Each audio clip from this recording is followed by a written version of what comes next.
न्यायालयाच्या आदेशानुसार मृत झालेल्या व्यक्तीच्या परिसरात फिरू नये प्रशांतदादा जगताप। मी 48 तासात फारुख इनामदारचा अटकपूर्व जामीन देखील रद्द करण्याची याचिका दाखल करणार आहे प्रशांतदादा जगताप। फारुख इनामदार याला विजय केले तर सय्यदनगर वासियांनो घरातून बाहेर पडणं बंद होईल मुश्किल प्रशांतदादा जगताप।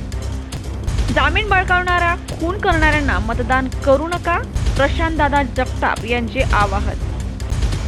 प्रभाग क्रमांक 41च्या नागरिकांना काय संदेश देण्यात? प्रभाग क्रमांक 41च्या नागरिकांना मतदारांना मी एवढं स्पष्टपणाने किंवा नम्रतापूर्वक हात जोडून विनंती करेन, कुठल्याही गुन्हेगाराला मतदान करू नका।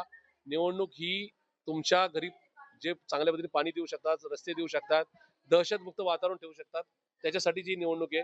जर एखादा आरोपी निवडला गेला तर मात्र उद्याच्या काळामध्ये तुमचा घरातून बाहेर पडणं मुश्किल होईल।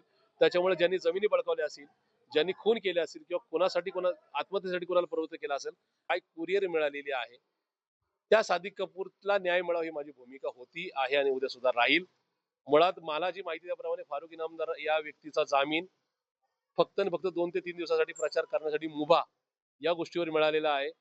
शिवाय ज्या व्यक्तीने आत्महत्या केली आहे फारुख इनामदारमुळे, त्याच्या परिसरामध्ये त्यांनी फिरकू पण नाही अशा प्रकारचा क्लिअर संदेश हा या ठिकाणी मान्य न्यायालयाने दिलेला आहे।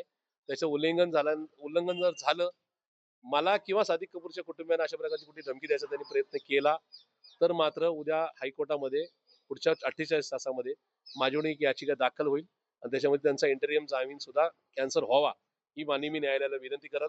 त्यांनी या सगळ्या संदर्भामध्ये मी कुठेही फारुख इनामदार या व्यक्तीच्या संदर्भामध्ये कुठल्याही प्रकारच्या घोषणा केली नव्हती किंवा काही नव्हती।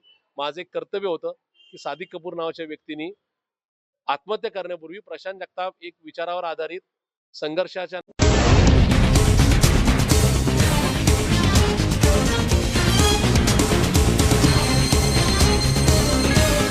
जनता न्यूज, नवा शोध, नवी बातमी।